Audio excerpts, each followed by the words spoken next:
오늘 우리에게 주시는 하나님의 말씀은 누가복음 8장 22절에서 56절까지의 말씀입니다. 봉독은 22절에서 25절 그리고 48절 하도록 하겠습니다. 어느 날 예수께서 제자들과 함께 배에 오르셔서 그들에게 말씀하셨다. 호수 저쪽으로 건너가자. 그들이 출발하여 배를 저어가고 있을 때 예수께서는 잠이 드셨다. 그런데 사나운 바람이 호수로 내리불어서 배에 물이 차고 그들은 위태롭게 되었다. 그래서 제자들이 다가가서 예수를 깨우고서 말하였다. 선생님, 선생님, 우리가 죽게 되었습니다. 예수께서 깨어나서 바람과 성난 물결을 꾸짖으시니 바람과 물결이 곧 그치고 잔잔해졌다. 예수께서 그들에게 말씀하셨다. 너희의 믿음이 어디에 있느냐? 그들은 두려워하였고 놀라서 서로 말하였다. 이분이 도대체 누구시기에 바람과 물을 호령하시니 바람과 물조차도 그에게 복종하는가? 그러자 예수께서 그 여자에게 말씀하셨다. 딸아, 내 믿음이 너를 구원하였다. 평안히 가거라. 아멘. 하나님의 말씀입니다. 다 함께 자리에 앉겠습니다.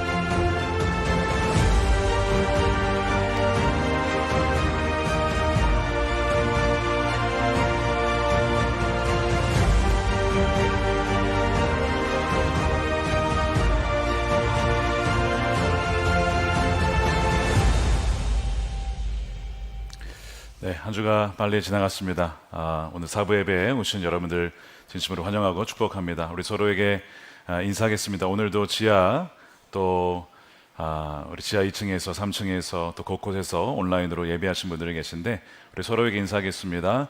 하나님의 사랑으로 살아가십시다. 인사하겠습니다.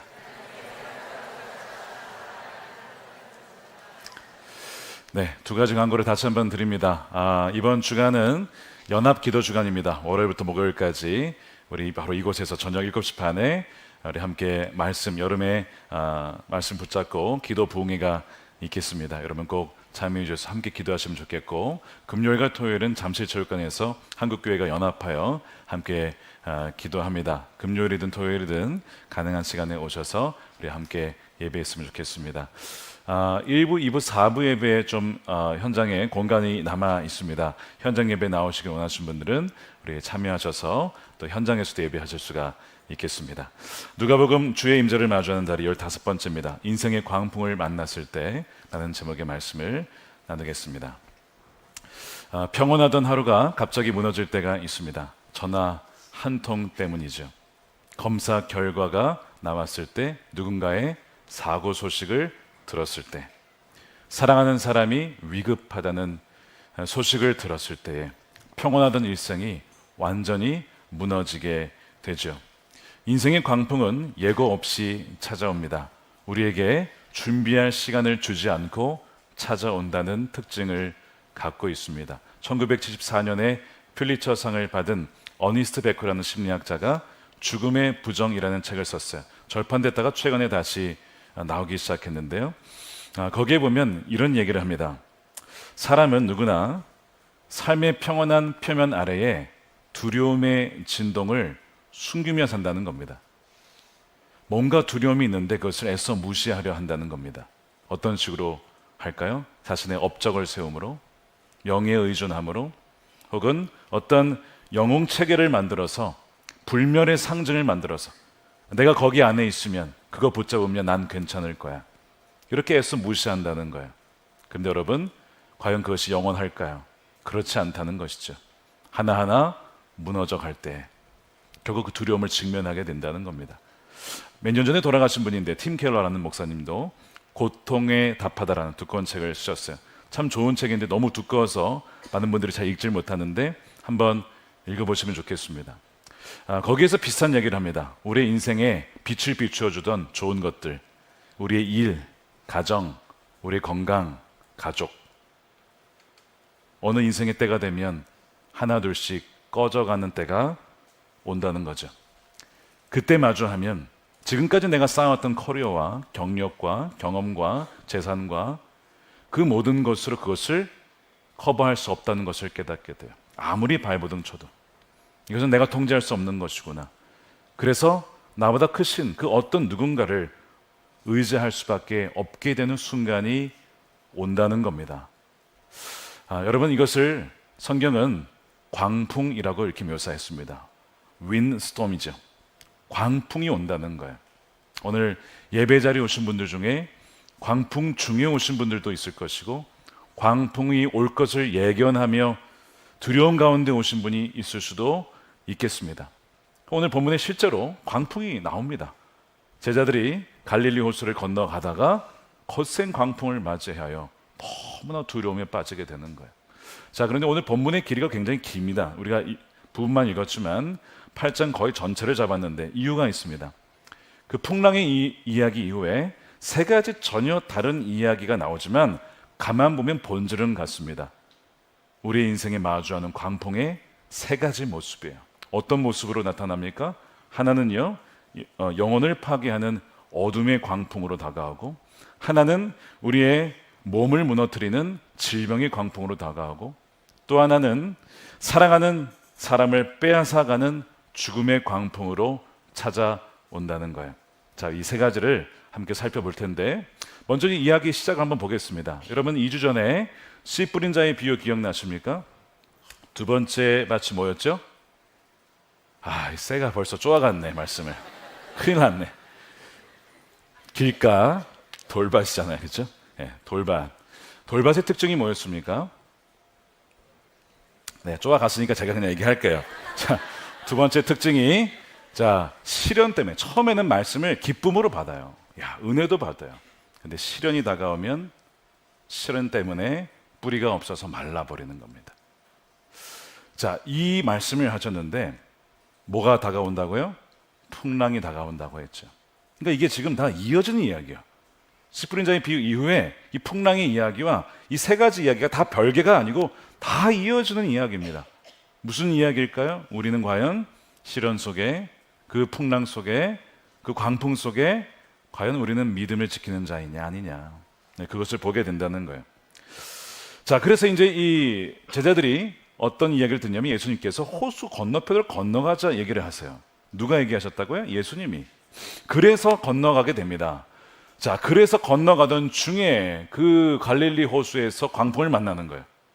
여러분, 잘못된 선택해서 광풍을 만난 게 아니에요. 말씀에 순종해서 갔는데 광풍을 만났습니다. 이런 일이 있다는 거예요. 무슨 의미일까요? 우리가 믿음으로 살아도, 하나님 따라 살려고 해도 광풍을 만날 수 있다. 믿음으로 산다고 해서 우리 삶에 광풍이 없는 것이 아니라, 믿음이 있으니까 저 사람의 삶에서는 어려움이 없을 거야, 피해가야지, 그런 일은 없다는 거야. 믿음으로 살아도 여전히 우리는 이 깨어진 세상에 살고 있기 때문에 그 광풍을 그대로 맞게 되는 날이 있을 수 있다는 거죠. 자, 여러분, 이 광풍을 맞이한 자들이 누굽니까? 베드로와 안드레와 요한과 그냥 평생을 물에서 살았던 사람들이에요. 광풍을 뭐 한두 번 만났겠습니까? 그 정도 광풍이야 늘 있는 일이지. 저와 같은 뱃사람이 아닌 사람들이야 그런 거 만나면 이거 뒤집어지는 거 아니냐고 막 그럴 텐데, 그들은 평생을 뼈를 거기에서 보낸 사람들입니다. 그래서 그런 광풍을 만났을 때 웬만해서는 놀라지 않지만 이 광풍은 달랐던 것 같습니다. 어느 정도로냐면 위태로워서 죽을 지경에 처하게 되었다는 거예요. 23절 보십시오. 사나운 바람이 호수로 내리불어 배물이 차고 그들은 위태롭게 되었다. 그들의 경험과 기술을 뛰어넘는 위험이 찾아왔다는 거예요. 그래서 이 제자들이 뭐라고 합니까? 선생님, 선생님, 우리가 죽게 되었습니다라고 예수님을 찾게 됩니다. 말씀드린 것처럼 우리의 경험과 우리의 지식을 뛰어넘는 광풍이 찾아올 때, 이거는 내가 통제할 수 없어. 두려움이 확 밀려오죠. 근데 여러분, 그거 아십니까? 더 큰 두려움이 있어요. 뭐냐면 이 광풍이 아니라 이 광풍 속에 하나님은 뭐 하시는 것일까? 하나님의 침묵이 더 이들을 흔들게 만듭니다. 파도는 높아지고 있습니다. 물은 계속 배 안으로 들어오고 있지만 여러분 주님 뭐 하고 계십니까? 거기서 주무시고 계시는 거예요. 이게 말이 됩니까? 아니 지금 배가 침몰하기 직전이에요. 뻔히 보여요. 이렇게만 가면 얼마 안 있어서 우린 다 죽는 거라고. 그런데 예수님은 뭐 하고 계시다? 주무시는 것 같은, 아니 주무시는 거예요 실제로. 그런 이 상황 속에서 많은 사람들이 흔들려요. 광풍 때문에 삶의 환경이 어려워서 또한 어떤 위기 속에 흔들리기도 하지만 그 가운데 예수님 어디 계십니까? 하나님 뭐 하고 계십니까? 기도해도 전혀 변화 없는 이 상황이 우리의 믿음을 흔들게 된다는 거죠. 여러분 시편을 읽다 보면요, 하나님을 찬양하고 감사하고 여호와는 선하십니다, 인자하십니다, 이런 고백들이 굉장히 많죠. 근데 가만히 읽어보면 어떤 표현들이 또 많이 나오는지 아세요? 어찌하여 이런 일이 있습니까? 어찌하여 의인이 고난을 받고 악인이 형통합니까? 언제까지입니까? 이런 표현들이 많아요. 예를 들어 시편 44편에 보면 고라 자손의 시인데, 주님 깨어나십시오. 어찌하여 주무시고 계십니까? 깨어나셔서 영원히 나를 버리지 말아 주십시오. 지금 이 시편 기자가 느끼는 것은 하나님이 나를 버리신 것 같다는 거죠. 광풍 속에 하나님의 침묵이 사실은 더 사람들을 두렵게 만드는 것일 수 있다는 거예요. 근데 여러분, 근데 사실 이것은 믿음이 없어서라기보다 믿음이 있기 때문에 그 고난 중에도 여전히 하나님께 나아가는 거예요. 믿음이 없으면 이런 얘기 하겠습니까? 믿음이 그래도 남아 있으니까 그 시련 중에 떨어져 나가기보다는 하나님께 나아가서 묻는 것이죠. 믿음이 없으면 묻지도 않습니다. 기도하지도 않습니다. 어떤 광풍은 하나님께서 물론 잠재워 주시기도 하시지만, 어떤 광풍은 주님께서 광풍을 잠재워 주시기보다 그 광풍을 함께 지나갈 수 있는 사람을 보내주시기도 하세요. 그래서 물이 차오를 때에 함께 그 물을 맞이하며 비를 맞으며 그 배를 그 안에서 고군분투할 수 있는 그 믿음의 동역자를 보내주심으로 그 광풍을 지나가게 하시기도 합니다. 우리 교회의 중보기도 제목들을 보면 참 많은 분들이 아프기도 하고 사업의 실패와 어려움 때문에 기도 제목을 내놓아요. 그러면 우리가 언제 기도합니까? 우리가 새벽에도 기도하고 화요 중보기도 때 기도하고 금요 심야 기도에 오시면 특별히 그때는 우리 성도들이 구체적인 기도 제목 가지고 기도해요. 최근에 어떤 분이 사업에 참 어려움을 맞이했는데 우리가 함께 기도했는데 그 다음날 바로 응답이 됐어요. 중동 길이 막혀 있다가 뚫려서 사업이 열리게 되었다는 그 감사 응답이 바로 온 적도 있었습니다. 이렇게 우리가 어려운 시기를 함께 지나갈 수 있는 동역자가 있다는 것이 얼마나 감사한지 모릅니다. 여러분들에게 이러한 동역자가 있게 되기를 축복합니다. 바로 이 교회가 여러분들의 동역자가 되어주기를 원합니다. 제자들이 죽게 되어서 예수님을 깨웁니다.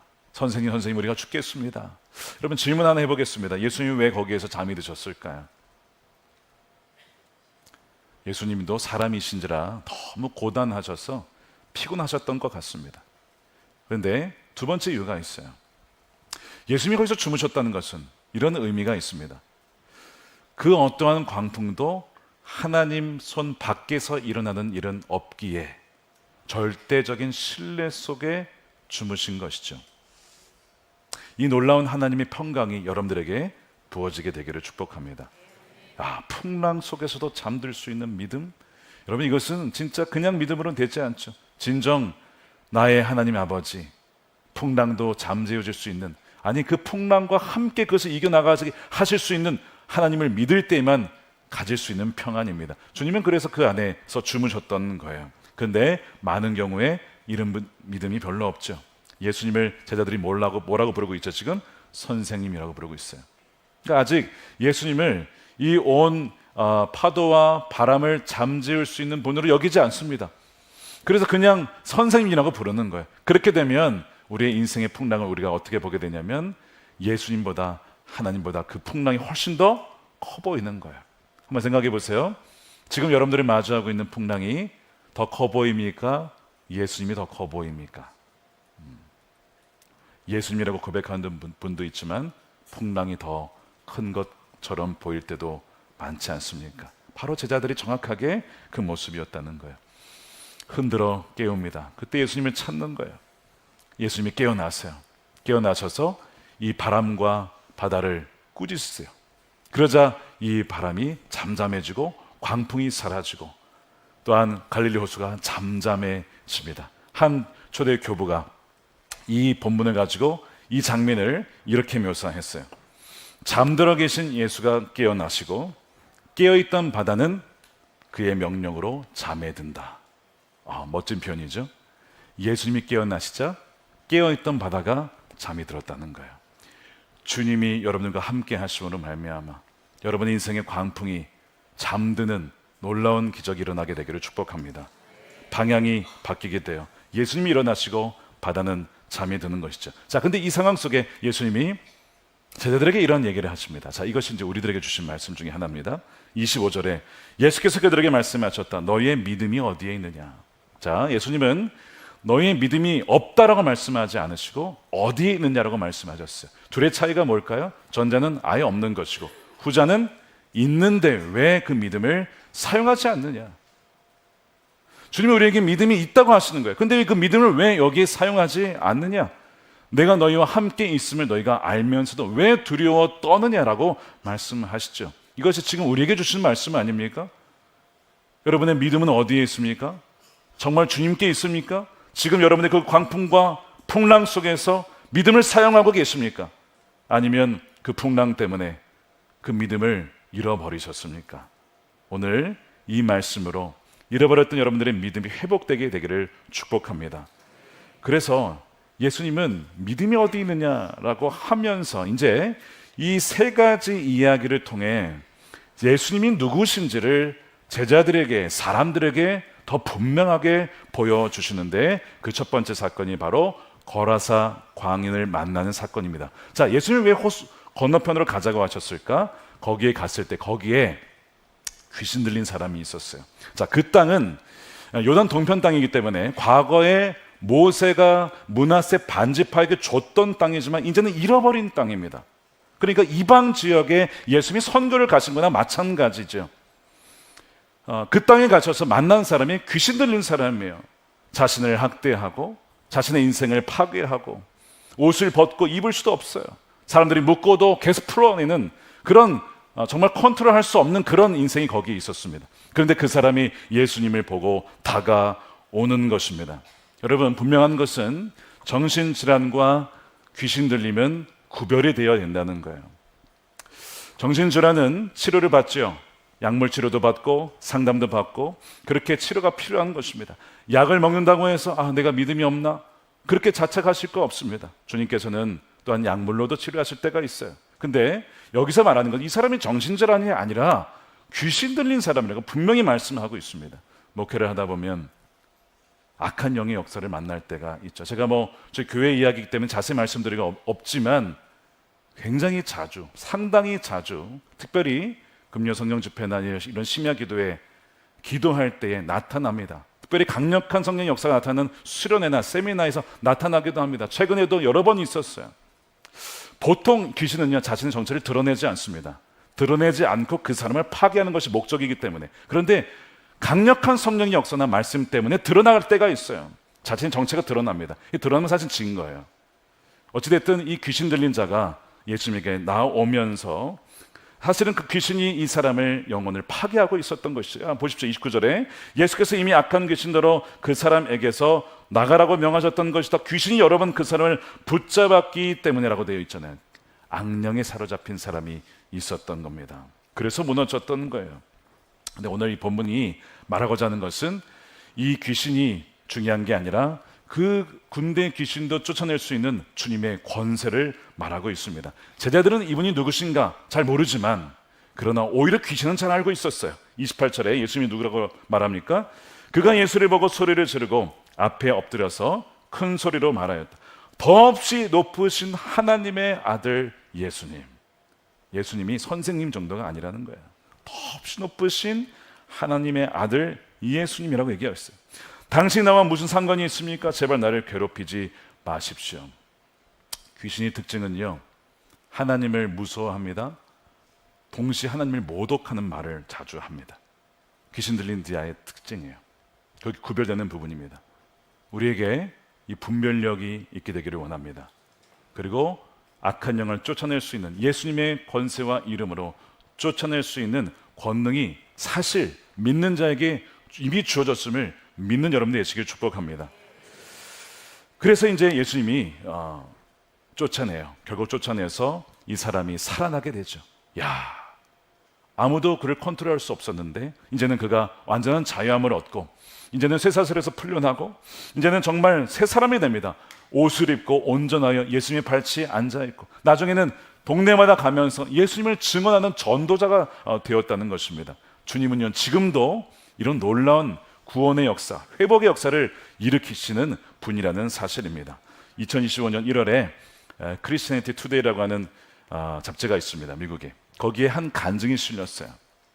마약 팔다가 감옥에 갔었던 허먼 멘도사가 직접 쓴 간증인데 제목이 나의 마약 왕국이 무너진 뒤에 구주께서 나를 찾아내셨다. Then my Savior found me. 주님께서 나를 찾아내셨다. 나를 구원하셨다. 나를 만나주셨다. 이런 간증이에요. 무슨 얘기냐면 이 사람이 코카인 마약을 팔았습니다. 얼마나 돈을 많이 벌었는데 수백만 불을 벌었어요. 어마어마한 집을 사고 차를 타고 그렇게 살다가 마음 한켠에는 두려움이 있었죠. 언젠가 이것이 발견될지도 몰라, 발각될지도 몰라, 내가 감옥 갈지도 몰라, 이런 두려움 속에 살았는데 실제로 그가 결국에는 1996년에 경찰에 잡히게 되고 감옥에 들어갑니다. 감옥에 들어가서 하나님에 대해서 알게 되지만 그가 회개한다고 한 것이 뭐였냐면 딜을 한 거였어요. 저를 풀어주시면 제가 술도 끊고 마약도 끊고 살겠습니다. 하나님이 정말 얼마 안 있어서 그걸 풀어줬습니다. 근데 그 본질이 안 바뀌었잖아요. 또 마약에 손을 대가지고 다시 감옥에 잡혀 들어갈 때에 차에 뛰어내려서 죽으려고 했던 그 사람이 이 멘도사입니다. 그렇게 이제 두 번째 감옥에 들어왔는데 하나님은 이를 포기하지 않았어요. 많은 사람들은 그 사람은 그렇게 감옥에서 썩다가 그냥 죽어야 돼 이렇게 생각을 했을 거예요. 주님의 계획은 그게 아니었습니다. 이 사람도 살려내는 거였어요. 누가 거기 있었는지 아십니까? 그의 형이 또 있었어요. 그러니까 형제가 다 감옥에 있었어요. 기가 막힌 가정이죠. 근데 형은 이미 예수님 믿고 변화된 상태였습니다. 동생이 너무 안타까워서 이 동생을 예배당으로 데려가요. 말씀을 두 군데를 듣는데 하나는 시편 139편을 듣습니다. 이런 말씀이 있었어요. 여호와여 주께서 나를 살펴 보셨으므로 나를 아십니다. 이 말씀을 듣는데 자기가 죄인이라는 걸 깨닫게 된 거예요. 하나님이 나를 아시고 나의 죄악을 다 아시지. 근데 여기서 끝났으면 괴로웠을 텐데 그 다음 말씀이 로마서 5장 8절이었어요. 우리가 아직 죄인 되었을 때에 하나님께서 하시는 아들을 대신 죽게 하심으로 우리를 향한 하나님의 사랑을 확증하셨다라는 이 말씀이 그의 마음 가운데 확 다가와요. 그러면서 회개 영이 막 터져 나오는 겁니다. 제가 죄인입니다. 제가 잘못했습니다. 이렇게 고백하는데 그의 간증이 뭐라고 되어 있냐면 어둠이 악한 영이 내게서 떠나가는 것이 느껴졌다는 거예요.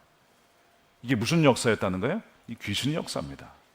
물론 다 모든 죄가 귀신의 역사라고 볼 수는 없지만 이 사람은 특별히 그 악한 영에 사로잡혀 있었던 거예요. 그래서 마약에, 도박에, 혼각 쾌락에 빠져 있었던 것이죠. 근데 악한 영이 떠나가는 것이 느껴지고 마음에 환한 빛이 비춰지더라는 거예요. 그가 자신의 인생을 주님께 드리기로 합니다. 몸은 여전히 감옥에 있지만 그의 영혼은 변화되게 된 거예요. 아내가 이제 이혼을 하려고 왔지만 그러나 남편이 회개하고 그렇게 눈물로 회개하는 것을 보면서 서로 이제 그 계획을 바꿔서 정말 서로를 위해서 기도하며 회복하기로 합니다. 나중에 이혼하지 않고 나중에 이제 풀려나게 되어서 이 사람이 뭐가 되냐면 전도자가 돼요. 누구를 위해? 마약에 빠져 있는 친구들에게. 나도 너와 같은 인생이었어. 그러나 포기하지 마. The Savior found me.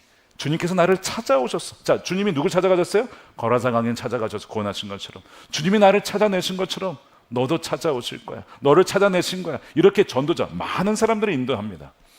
그 고백이 거기에 쓰여져 있습니다. 사랑하는 여러분, 죄와 어둠보다 강하신 분이 바로 우리 주 예수님이십니다. 여러분 주위에 혹시 중독이나 마약이나 그 어떤 것 때문에 고생하신 분 계십니까? 포기하지 마십시오. 몇 년 전에 이런 분이 있었어요. 자신의 가족 중에 심한 중독에 빠진 친구가 있었다는 거예요. 자신의 동생이라는 거예요. 기도해 달라는 거예요. 그래서 그를 위해서 기도해 드렸어요. 수년이 지났습니다. 어떻게 되었을까? 어느 날 웬 남자랑 같이 왔어요. 보니까 그 남동생이 온 거예요. 교회에 와서 회개하고 중독을 끊고 주님께서 어떻게 하신 겁니까? 그 흉악의 결박을 끊어내셔 주신 것이죠. 물론 유혹은 여전히 있지만 하나님께서는 회복의 놀라운 역사를 허락해 주신 것입니다.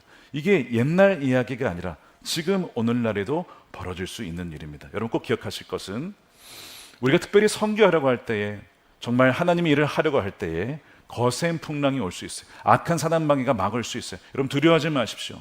전진하셔야 됩니다. 제가 잊을 수 없는 간증이 하나 있습니다.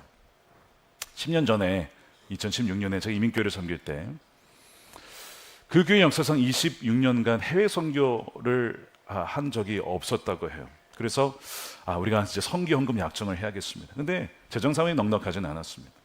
그래도 하나님 마음에 해야 된다 마음이 들어서 이제 그 주일날 헌금 약정을 하는 날이 다가왔어요. 토요일이 되었어요. 바로 전날이죠.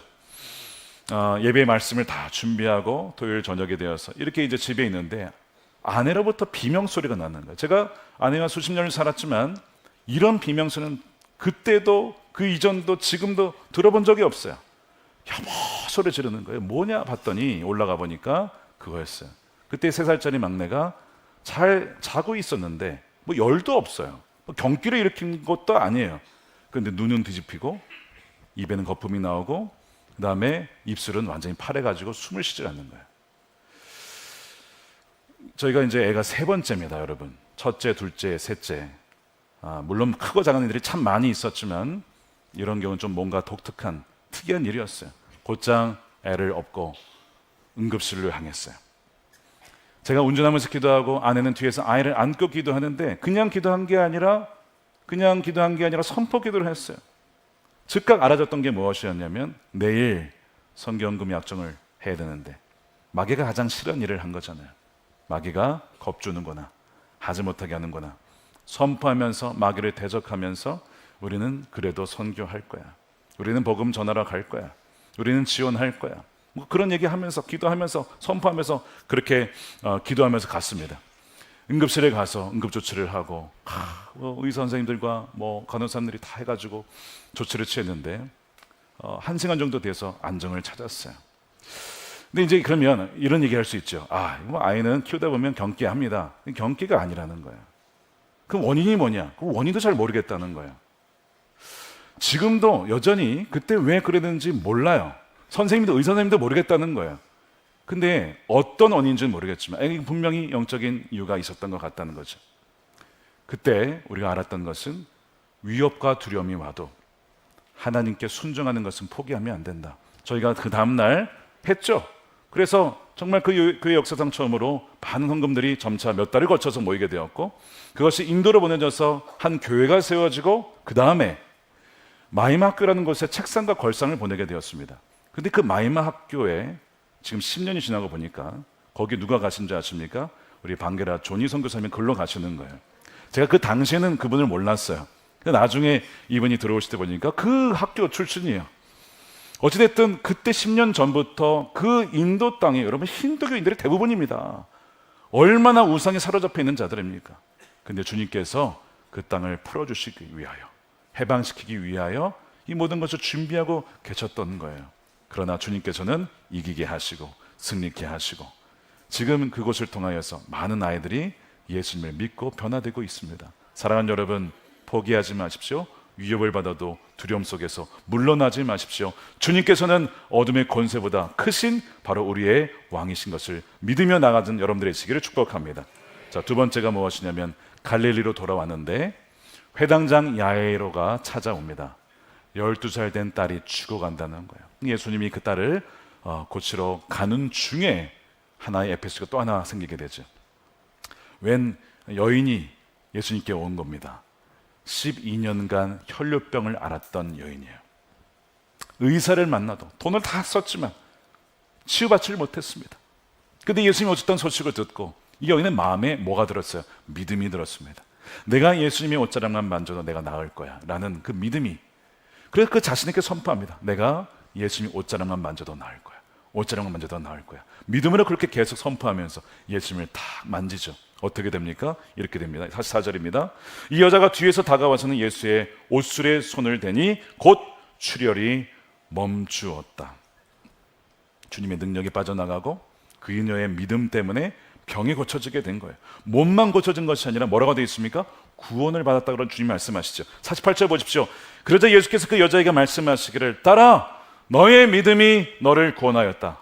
자, 우리 따라하겠습니다. 너의 믿음이 너를 구원하였다.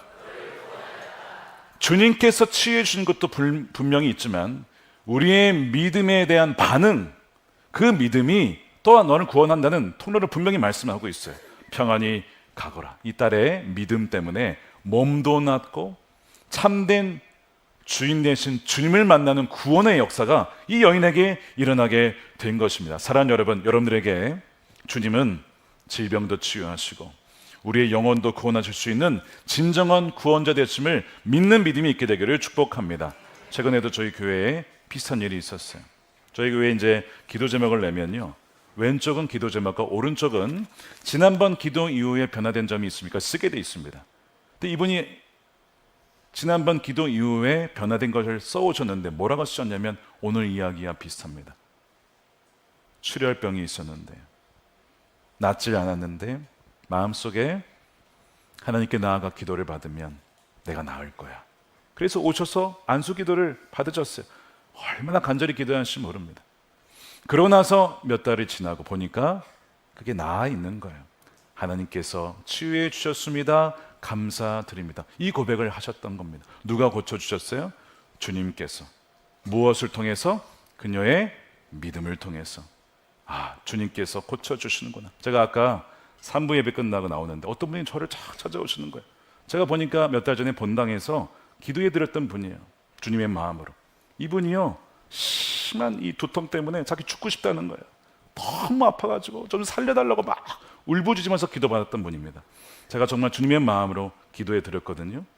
그러면서 이제 가셨어요. 그러고 나서 지금 뭐 한두 달 지났는데 오늘 그분이 찾아오신 거예요. 무슨 얘기 하시냐면 그때 죽을 것 같았는데 두통이 싹 사라지셨다는 겁니다. 주님이 저를 고쳐주셨습니다. 목사님 이 얘기를 꼭 해드리고 싶었어요. 여러분 누가 하신 거예요? 주님이 하신 것이죠.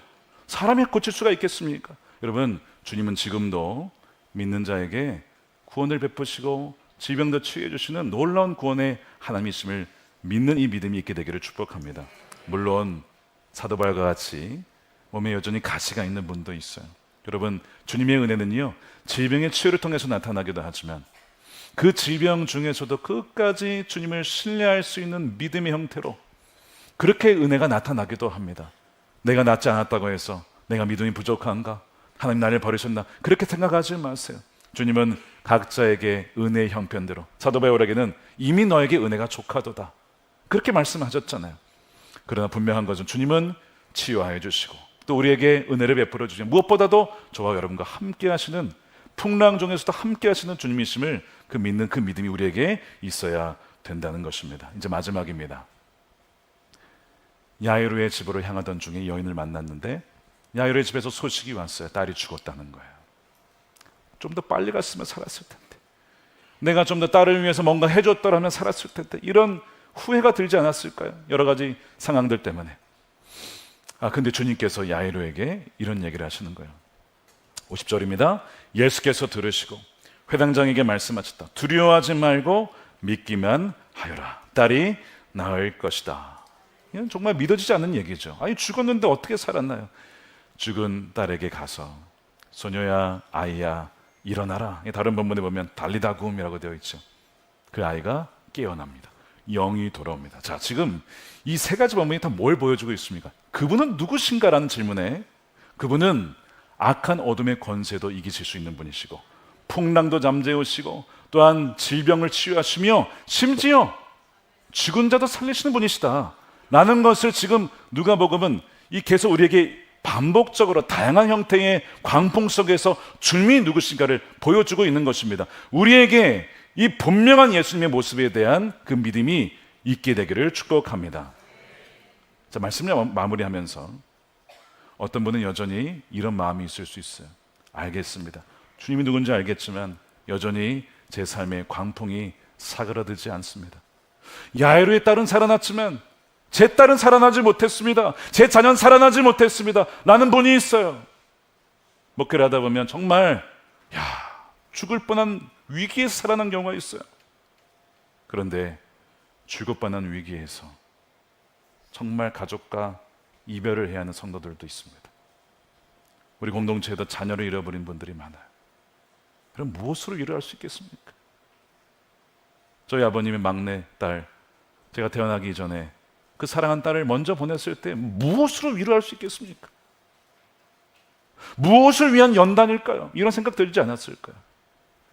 제가 몇 주 전에 형령 집회 때 말씀드렸지만 아버님 그거 어떻게 이기셨어요? 아버님이 하셨던 말씀이 하나님의 말할 수 없는 은총으로, 은혜로 이겨낼 수 있었단다. 말할 수 없는 은총으로. 이건 말로 설명이 안 되는 거예요. 말로 설명할 수가 없어요. 내가 이겨낸다고 이겨내는 게 아니에요. 그냥 붙잡아 주시는 주님의 은혜로 살아났다. 이겨낼 수 있었다. 그 얘기를 하셨던 것을 저는 잊을 수가 없습니다. 우리 교회에도 최근에 딸을 먼저 보낸 집사님이 계십니다. 많은 분들이 그 가정을 위해서 기도했으나 결국 주님께서는 데려가셨어요. 딸이 죽기 며칠 전에 이제 그분을 위해서 기도해드리고 아마 그분이 그 다음날 아마 일기를 쓰신 것 같아요. 예수님의 일기에 일기를 쓰셨는데 그것이 추천 일기로 나와서 제가 읽어드리겠습니다.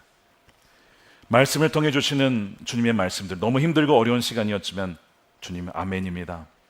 담임 목사님의 기도와 사모님의 눈물의 기도와 여기저기서 우리 아이를 위한 기도와 나를 위한 기도가 넘치고 넘쳐흐르고 있습니다.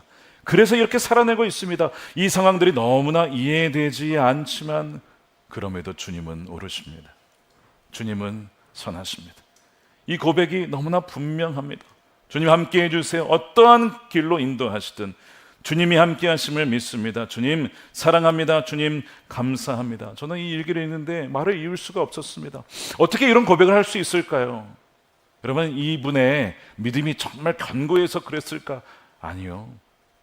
주님이 그 풍랑 중에도 함께 하셨기에 그 믿음을 붙잡아 주셨기에 이 고백을 할 수가 있었던 것이죠. 여러분 이것이 광풍 속의 믿음입니다. 믿음은 모든 일을 이해하는 능력이 아니라 이해되지 않지만 비 안에서 우리와 함께 하시는 주님을 누구신가를 붙잡게 되는 것이 바로 그 믿음인 것이죠. 우리는요 아직 부활을 누리지 못합니다. 우리는 십자가와 부활 사이에 이미와 아직 사이에 살고 있어요. 그래서 놀라운 기적도 있지만 그러나 우리는 죽음을 맞이합니다. 모든 사람은 결국 다 죽게 돼요. 그런데 우리에게 소망이 없는 것일까요? 여러분 그렇지 않습니다.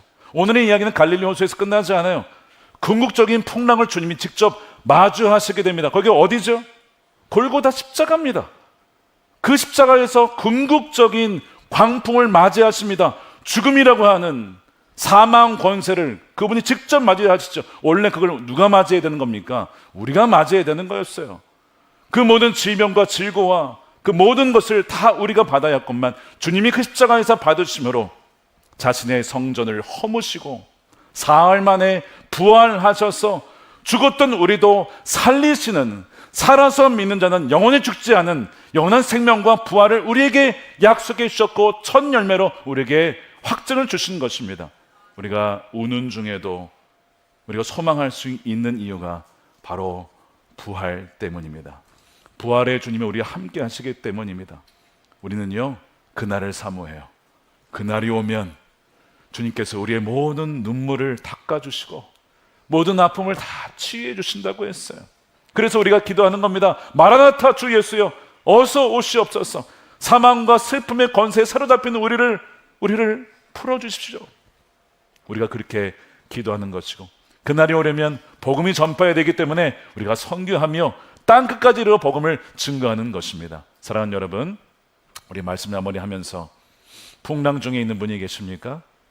여러분 믿는다고 해서 모든 풍랑이 곧장 다 사라지는 것은 아닙니다. 물론 주님은 그렇게 하시기도 하시지만 풍랑이 거세게 여전히 존재할 때가 있죠. 그러나 기억하십시오.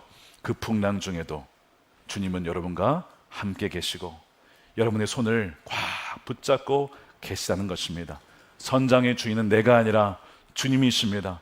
그리고 주님께서 그 풍랑 중에도 주무셨던 것처럼 풍랑 중에도 하나님을 신뢰함으로 말할 수 없는 평안 가운데 살아갈 수 있는 저와 여러분들이 되시기를 주님의 이름으로 축원드립니다. 우리 함께 기도하겠습니다. 이 시간 우리 이렇게 기도하겠습니다. 어떠한 풍랑을 지금 마주하고 계시든지 간에 주님 우리에게 그 풍랑 중에 함께 하시는 주님을 바라보는 믿음을 더해 주십시오. 주님은 질병도 치유하시고 악한 어둠의 권세도 이기시고 정말 말 그대로 죽은 자도 살리시는 분이십니다. 그런 일들도 종종 있습니다. 그러나 주님이 말씀하신 것은, 살려내신 것은 표적이었어요. 부활이 있음을 가리키는 표지판입니다. 죽음을 맞이해도 우리에겐 부활이 있지, 부활을 바라보며 우리는 이 죽음을 이겨낼 수가 있는 것입니다. 우리에게 그 부활의 소망이 온전히 새겨지게 하여 주셔서 시련과 풍랑 속에서도 뿌리채 뽑혀서 혹은 뿌리가 없어서 없어지는 자 아니라 그 시련 중에 더 주님께 뿌리를 내리는 우리가 되게 하여 주시옵소서. 주변에 그런 분들 있지 않습니까? 지금 거센 풍랑 때문에 우리가 소중히 여겼던 가족과 일과 재정과 건강이 하나 둘씩 불 꺼지듯 꺼져가는 그 상황을 맞이한 사람들이 있지 않습니까? 그때 여러분들이 저와 여러분들이 그들에게 가족이 되어줘야 됩니다. 힘이 되어줘야 됩니다. 같이 비를 맞으며 풍랑을 맞으며 계속 주님 안에 거할 수 있도록 붙잡아주는 사람이 필요합니다. 저와 여러분이 그런 사람이 되어주기를 원합니다. 그래야 그 사람도 살아나게 되기를, 풍랑을 잘 견뎌낼 수 있게 되기를. 우리 함께 통성으로 기도하겠습니다. 살아계신 아버지 하나님 감사합니다. 우리에게 거친 파도와 풍랑 속에서도 주님을 바라보는 그 믿음을 더하여 주시옵소서. 아버지 하나님, 주님으로 살아갈 수 없음을 고백합니다. 인생의 많은 여러 가지 크고 작은 그 경험 속에서 주님을 바라보는 그 믿음을 더하여 주시옵소서. 하나님, 우리 힘으로 살아갈 수 없음을 고백합니다. 우리 능력으로 만들 수 없음을 고백합니다.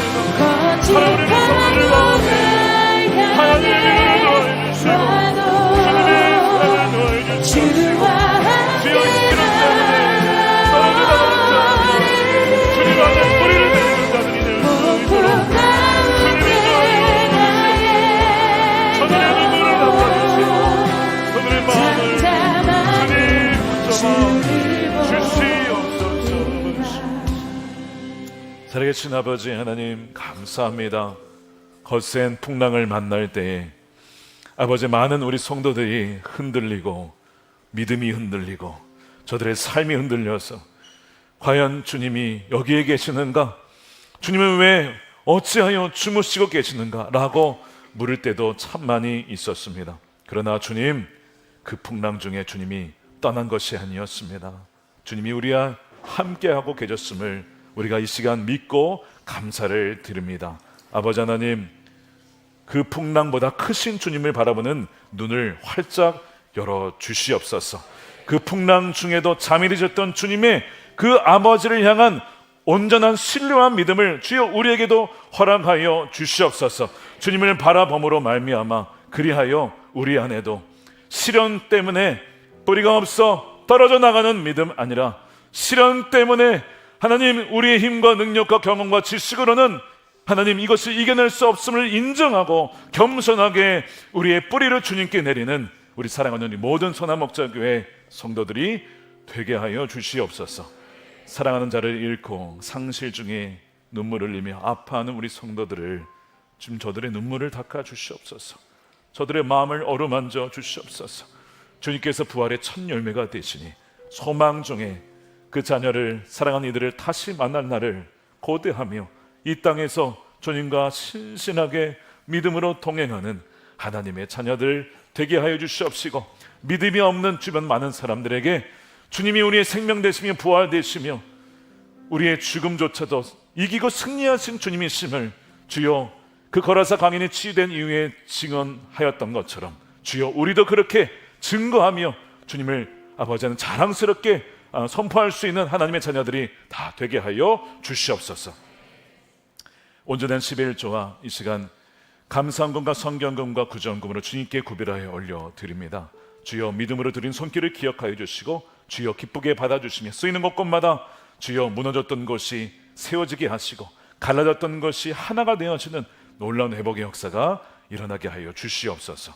주여, 예배당 본당 보수공사가 진행 중에 있습니다. 사고 발생하지 않도록 안전하게 모든 공정 가운데 진행되게 해주시고, 무엇보다 우리의 내면의 성전이 더욱더 주님을 닮은 온유하고 겸손하고 사랑으로 충만한 하나님의 순결한 백성들로 변화되어지는 이 시간들이 되게 하여 주시옵소서. 이 나라 민족을 기억하여 주시옵시고, 각 영역 속에 하나님을 경외하는 하나님의 지도자를 보내주시옵시고, 주여 아버지 하나님, 우리가 기도할 때에 우리 중국의 에즈라진 선교사님 석방시켜 주심에 감사드립니다. 북한에 여전히 억류되어 있는 김정욱 김국기 목사님, 최춘기 선교사님을 비롯한 하나님의 백성들을 속히 풀어주시옵시고, 남북이 함께 연합하여 예배하는 그날이 오게 하여 주시옵소서. 주님이 오시는 그날 착하고 충성된 종이라고 그렇게 맞이해 주시는 그 놀라운 은혜가 오늘 예배하는 우리 모든 선화목자교회 예배자들 머리머리에 위해 충만히 부어질 수 있도록 역사하여 주시옵소서. 감사드리며 우리 구주 예수님의 이름으로 기도드립니다. 아멘. 다 같이 일어나셔서 준비하신 예물 드리며 찬양하겠습니다.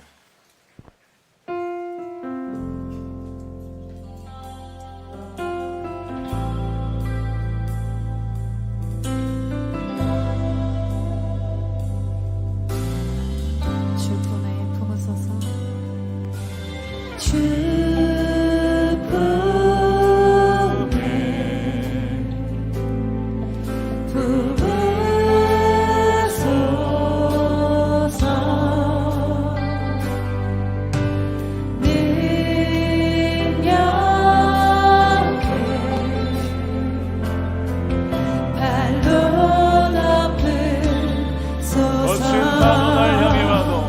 거친 파도 날 향해 와도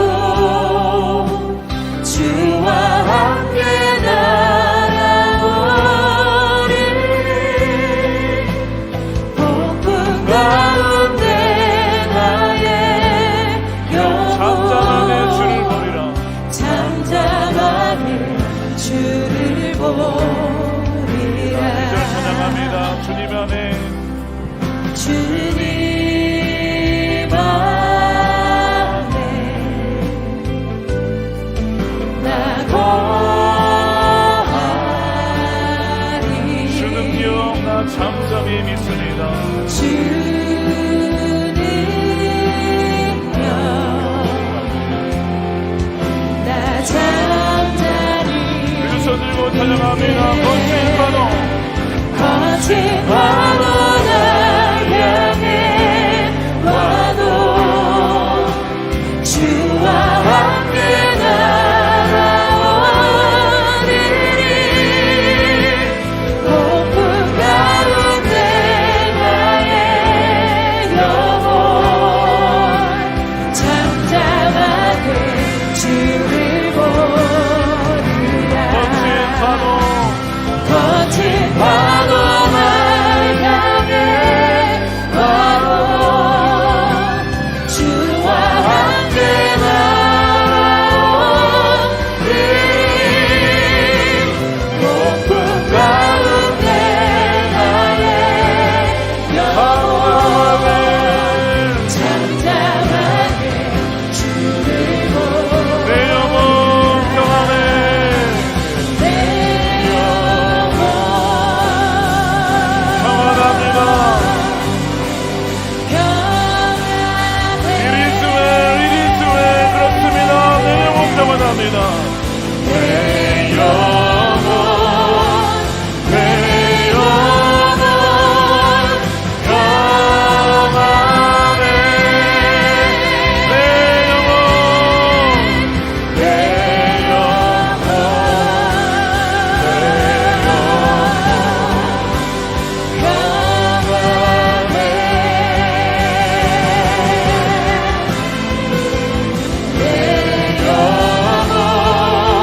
내 영혼